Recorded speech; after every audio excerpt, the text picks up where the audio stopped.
তার বিরুদ্ধে ইতিমধ্যে আরও অনেকগুলো মামলা আছে।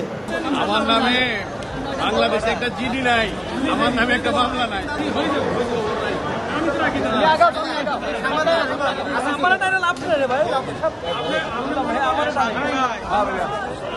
একটা বাংলাদেশে আমার একটা কোথাও জিডি নাই। আমার নামে বাংলাদেশে একটা জিডি নাই, আমার নামে একটা মামলা নাই। আজকে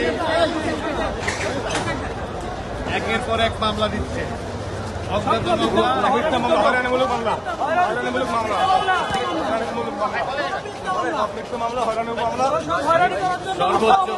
সর্বোচ্চ আদালতের প্রতি আমার আস্থা আছে। হাইকোর্ট আমাকে রিট করেছে, আমি হাইকোর্ট আমাকে নো অ্যারেস্ট, নো অ্যারেস্ট।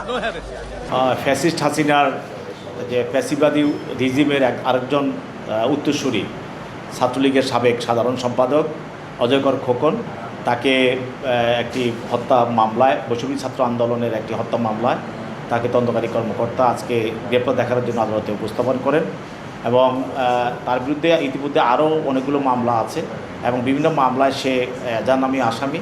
এই মামলা তাকে তদন্তকারী কর্মকর্তা সন্দিগ্ধ আসামি হিসাবে তদন্ত করতে গিয়ে তাকে এই মামলার ঘটনার সঙ্গে সম্পৃক্ত পায়, যার জন্য তাকে এই মামলায় গ্রেপ্তার করে এবং এই মামলা তদন্তের স্বার্থে এবং মামলার বিষয়বস্তু উদ্ঘাটন করার জন্য তাকে জিজ্ঞাসাবাদ করার প্রয়োজন। সেই জন্য বিজ্ঞ আদালতে তাকে এই মামলায় গ্রেপ্তার করার জন্য প্রার্থনা করলে তদন্তকারী কর্মকর্তার দরখাস্ত এবং মামলার ডকেট পর্যালোচনা করে বিজ্ঞ আদালত তাকে গ্রেপ্তার দেখিয়ে জেলা থেকে প্রেরণ করে।